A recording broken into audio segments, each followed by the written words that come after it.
channel is going to be about the RGB startups in general and the RGB ecosystem. What's the checkpoint in this current situation? Specifically, we have different backgrounds and different nature of the RGB ecosystem. We have a DEX, we have a company focused on Lightning and user experience, and another company who's basically providing infrastructure tools. So first, in order to have like an introduction, I would like you guys to ask as a quick introduction about yourself, about your project, and how you're basically leveraging RGB. I will start from the first one and then all the way to Anand. Yeah, hello. I'm Renat Skitsan, and I'm building a company called ThunderStack. It's a set of tools which aim to resolve all complexity to launch RGB infrastructure and integrate RGB infrastructure to applications which are already on the market and want to use and will want to use privacy of RGB and programmability over Bitcoin. This involves some kind of complexity because we have some sort of complexity of Bitcoin, then we add complexity of the Lightning, then we add complexity of RGB on top of Lightning and Bitcoin. So it leads to some confusion, and we're working on tools to help developers to integrate RGB without worrying about infrastructure, hosting, and security, and network, and etc. Please, Walter. Hi everyone, I'm Walter. I'm building KaleidoSwap. KaleidoSwap is a DEX on top of RGB and Lightning. So we provide users a way to trade seamlessly assets on top of the Lightning network. This is all in an uncustodial way, so users have their own keys, and also in an atomic way. So the user experience will be much better with respect to existing DEX out there. And so we are building tools to let users, let's say, trade assets in a Lightning network using also the Lightning network experience. Hey guys, I'm Anant Tapadia, and I'm building Bitcoin Tribe. Now, Bitcoin Tribe is the front end for the users, how they interact with RGB. With the protocol behind it, the infrastructure behind it, the bunch of nodes behind it, and all the amazing magic happening behind it, we try to abstract it and present it in a very user-friendly way so that users can actually go ahead and do what they just want to do without worrying about the technical stuff. So that's Bitcoin Tribe. Thank you much, all of you, for the introduction. I would like to go up a little bit, going deep a little bit, and I would ask about like how you basically at the first, as a, let's say for pioneering your project, you choose RGB in your opinion, and basically what makes, in your opinion, RGB different than any other protocol, any other blockchains that you could have chosen to work on your project. Anand, you can start, and then we're gonna come all the way here. How much time do you have?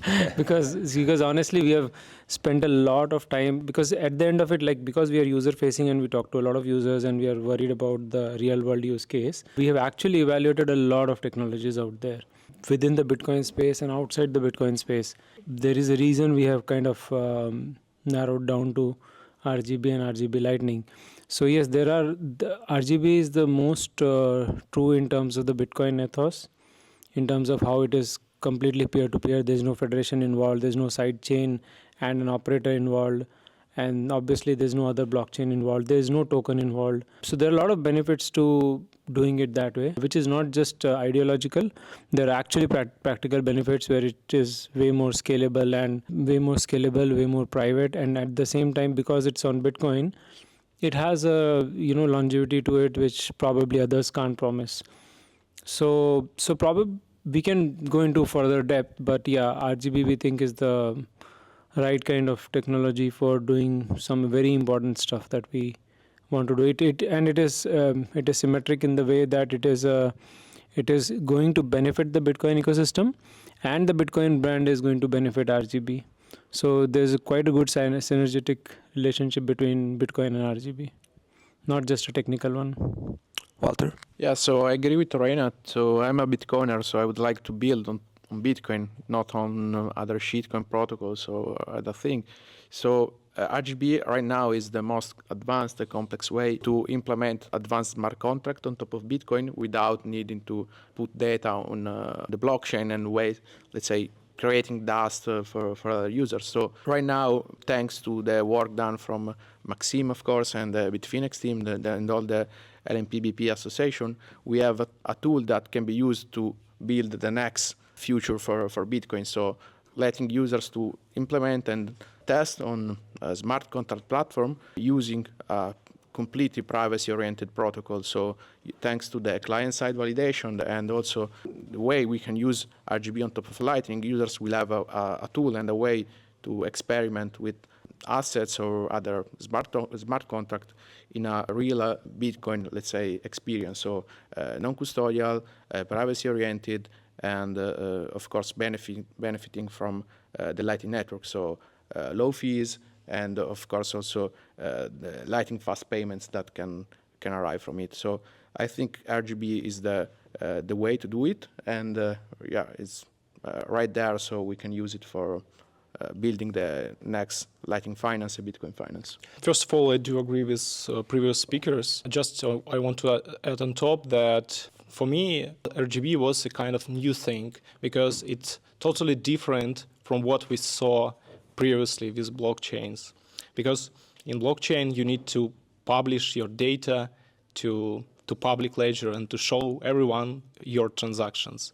And it's in the real world, I think like regular people and enterprises, it's not what they want. They want to do some kind of internal stuff and do not show their business to everyone. I think like RGB, it's a proper way to do this. Additionally to that, I think the beauty of RGB because is that it's not locked to one specific ecosystem. It's not locked to one specific scalable solution.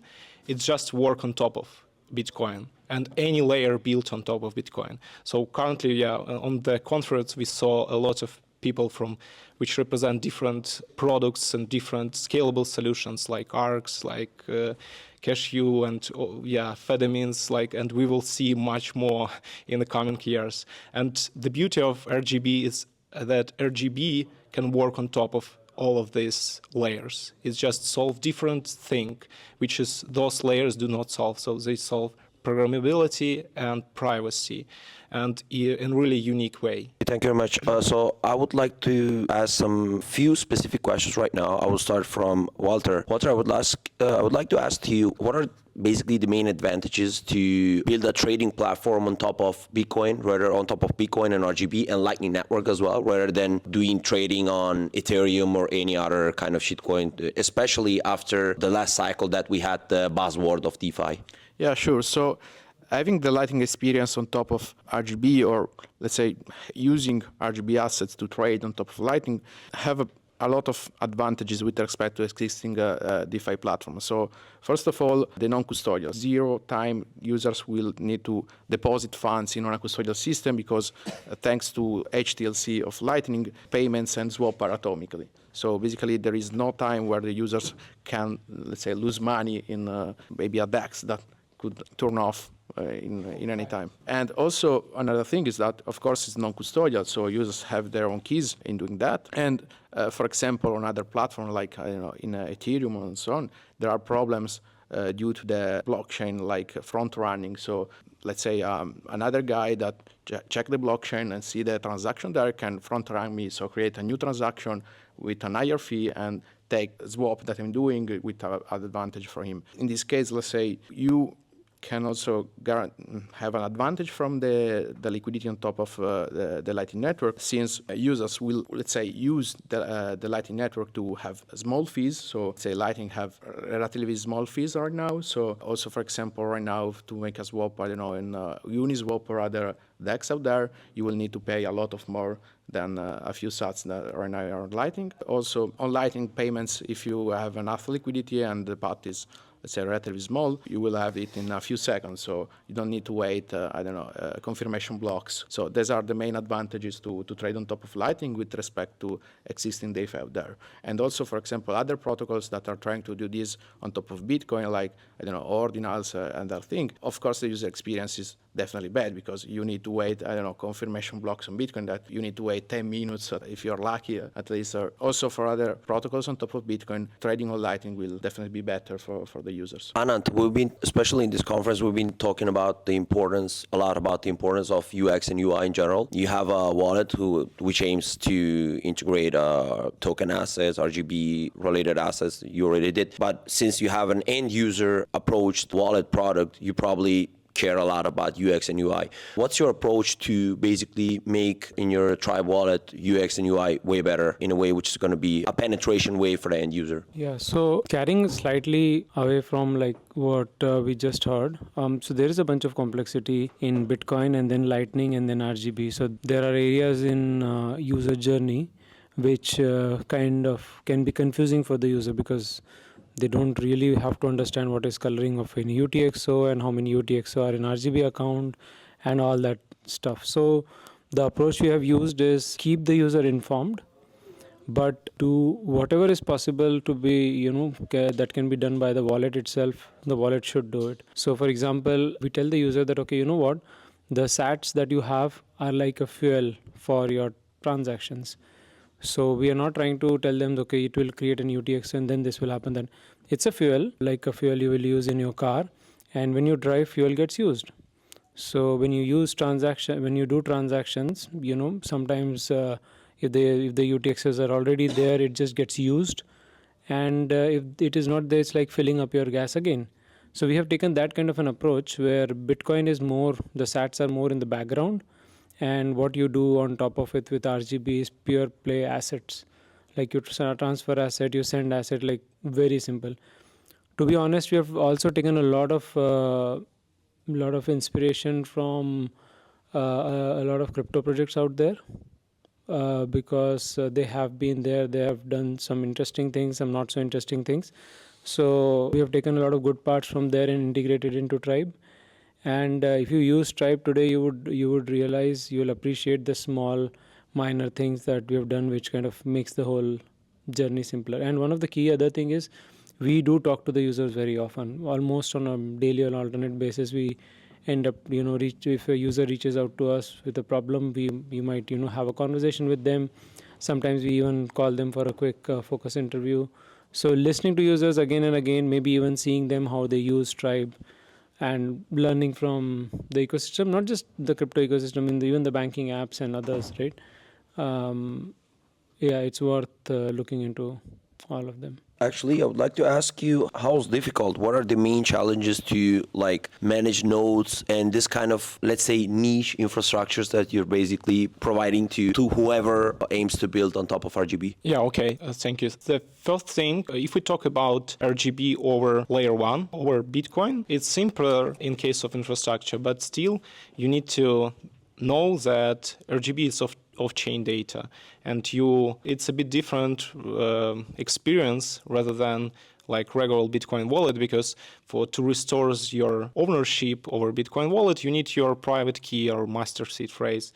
In case of RGB, you also need the data about your state, which you do not publish anywhere, so it's yours, and you need to keep it with you.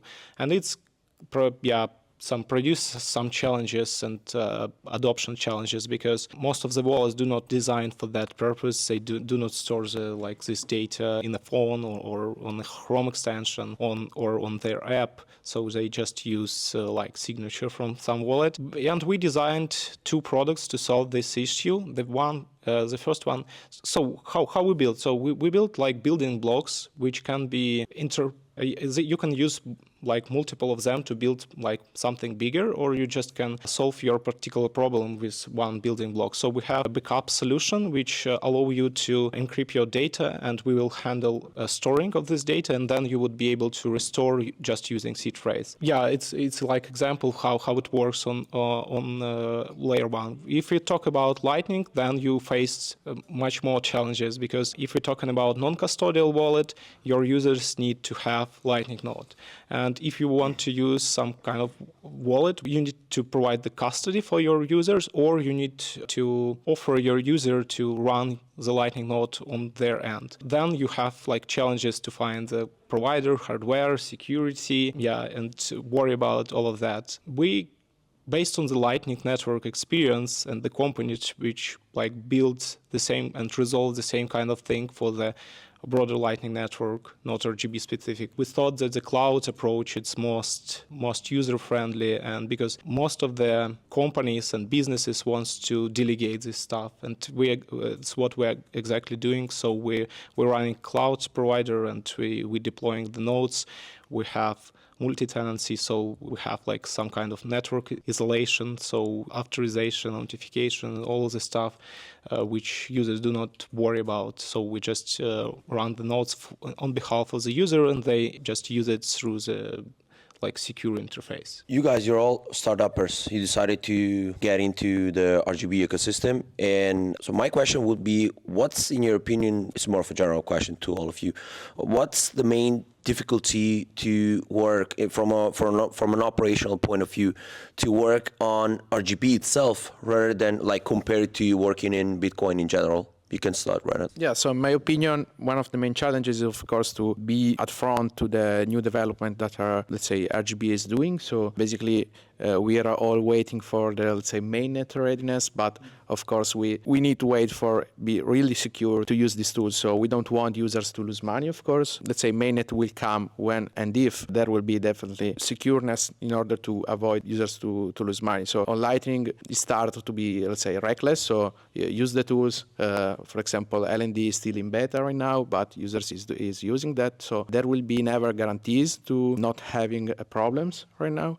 But during the development, of course, the code will be definitely more secure during time and more testing during time. So until there is a good testing and auditing phase, we can be sure to use this tool on mainnet. And one of the main challenges is, of course, to bootstrap a remote team and build on such complex protocols, because RGB on Lightning have the complexity of both the Lightning Network, that of course have a lot of problems from a user experience point of view, and also RGB, since it's a new tool, you need to tell users how to use this tool. So one of the main challenges from a UX point of view is to explain users how they can use the technology in a good way without the risk to them to lose money. So also, for example, the backups are something that the user should know to be aware, and they should know that if they don't do backup of their RGB states or their Lightning channels, they are at risk to lose money. So these are the main challenges from my point of view. Yeah, I think that's a very interesting question. And given that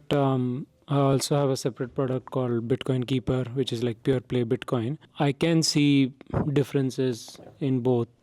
So let's talk about one at a time. When it comes to community, obviously Bitcoin is live out there. It has been available for years. So there's a huge community support. In RGB, it is building, but unless you have it out there, you wouldn't get that same kind of community effect. There are a lot of people who are actually using some, cards or NFTs on Liquid. They want to come to RGB. We have been engaging with them. They're testing our product and giving us feedback, but they don't have a skin in the game really till we go full on.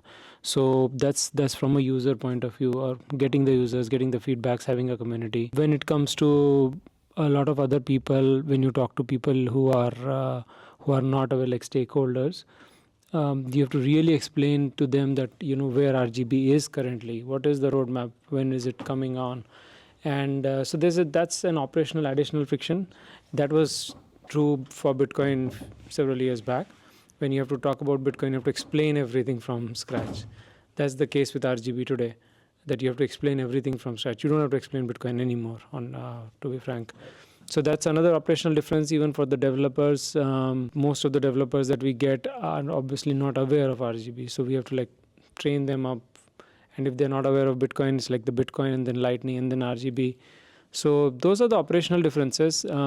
It is not a startup thing. It is more of a new technology thing, and I don't think there's anything surprising about it. This happens with any new technology. So now it is up to us how quick we can get out and how much we can market and educate people about RGB, so that the developers, the users, the community, the stakeholders, they're all more aware of RGB, right?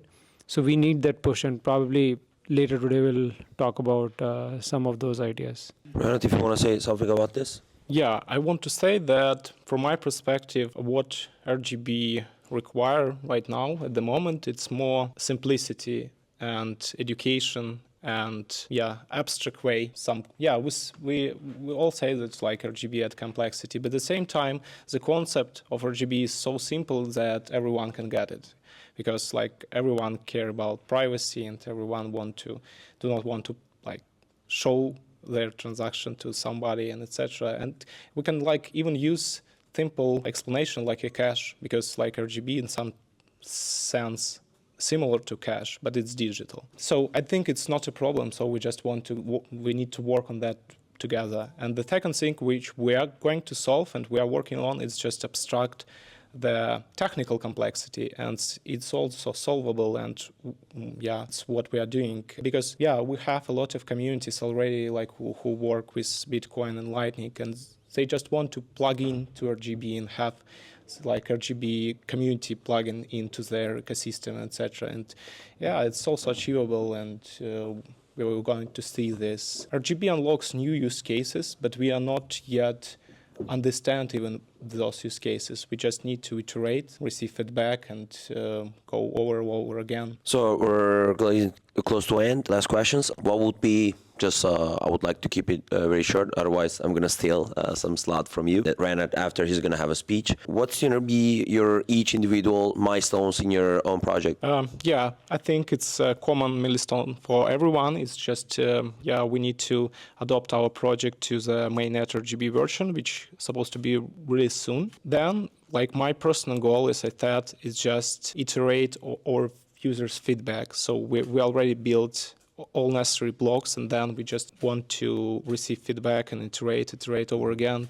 And at the end, my personal goal is to package everything which we built to the simple SDK like RGB, which can be plugged into any application and allow and unlock this capability for RGB to any kind of service, centralized, decentralized, whatever. Yeah, so from Kaleido point of view, of course, mainnet readiness will be one of the main milestones. Other things we are building is, for example, an SDK that can let wallet providers to implement swap seamlessly without needing to, let's say, understand how swap works, or let's say handling all the complexity to handle an LSP to provide liquidity to users, and also to, let's say, let them understand and explain to them how to be a market maker on Build an educational layer for wallet providers to implement this. Also, another thing is we want to build on top of Nostr to let users have a completely peer-to-peer marketplace to trade these assets without a centralized party to be like an hub where it can be the only one market maker. So we want to be not the only one, but we want to open the protocol to other guys that wants to understand how to be a market maker in order to be a more liquid, let's say, market on top of RGB and the Lightning Network. And let's say the last thing is that we want also to standardize the protocol on how to make swaps on top of the Lightning Network, so other peers and other guys can understand, okay, how we can interrogate in hard swaps on top of our infrastructure. Yeah, I'll try to keep it short, but basically one of the technical roadmaps would be actually when we are interacting with the other products in the ecosystem is to keep abreast with the latest protocol, latest libs, latest what the DEX is offering and the backend infrastructure is offering, because if we are going to be the face of RGB for the users, then we need to make sure that the best of the ecosystem is offered to the user. So that's one roadmap. And from the user's point of view, one of the key things we are looking forward to is like doing a big pilot, and then with the feedback from the pilot, really expanding the whole thing to come out with the full-fledged product with at least one issuer on board, one hopefully very liquid issuer on board, and then the swaps and everything else will start working around it. So that's essentially. All right, guys, thank you very much. I'm just gonna keep it short over here because like Ranat is gonna have a speech. We stole already some minutes from him. RGB, I'm glad to see that more RGB startups, more RGB ideas are actually growing, and mainly with all the old school devs as well. There's like no doubt that the best is yet to come. Thank you very much for being here. Thank you.